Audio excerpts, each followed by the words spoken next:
మరి లోకేష్ ఇచ్చాడు మీకు. ఏం చెప్తారు లోకేష్ కోసం? బ్రహ్మాండంగా ఉంది, అనుమానం లేదు. చాలా పెద్ద వయసు మీది, చాలా మంది ఎమ్మెల్యేలు మీరు చూసారు, రాజకీయ నాయకుల్ని. మనగాడు ఎవరు లేరు, నాకు మాకు తగల. ఏంటి మొనగాడు అంటున్నారు లోకేష్ ని? బలేవుడే నెంబర్ 1. నెంబర్ 1. జగన్ నెంబర్ 1, ఈయన నెంబర్ 1. ఈయనే నెంబర్ 1. జగనే నెంబర్ 1 అంటున్నారు. అన్ని తీసాడు పెట్టు అంటాం, ఏం లేదు. వైసీపీ వాళ్ళంతా జగన్ ఉంటాడు బాగుండేది అంటున్నారు. మరి ఈయనే బాగుంటాడు అసలు, ఆయన కంటే. ఆయన వచ్చిన పట్టాలు కూడా వీళ్ళు మాకు. రామకృష్ణారెడ్డి అప్పుడు ఏం చేశాడు? ఆళ్ళ రామకృష్ణారెడ్డి అసలు మాకు ఇంత మట్టి ఏం చేయాలి అసలు. పట్టాలు ఇచ్చాడు. డబ్బులు ఏం కట్టారా? డబ్బులు లేదు, రూపాయలు మేము. బస్సు ఆయన కూడా ఆయనే బస్సు పంపించాడు. ఛార్జీ డబ్బులు కూడా ఆయనవే. ఆయన అన్ని బట్టలు, భోజనం ఆయన అనుమానం లేదు. హ్యాపీగా ఉంది. మళ్ళీ గెలుస్తాడు ఆయన? అనుమానం లేదు, పూర్తిగా గెలుస్తాడు. అంత నమ్మకంగా చెప్తున్నారు. నమ్మకానికి గ్యారెంటీ అంటున్నా. మళ్ళా ఏ పార్టీ వస్తుంది అంటారు? మరి ఈయన గారి వచ్చేది లేదు, జగన్ వస్తాడు 30 ఏళ్ళ పాటు ఉంటా.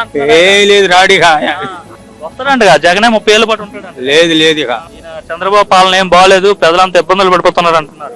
ఎందుకు మాట్లాడండి.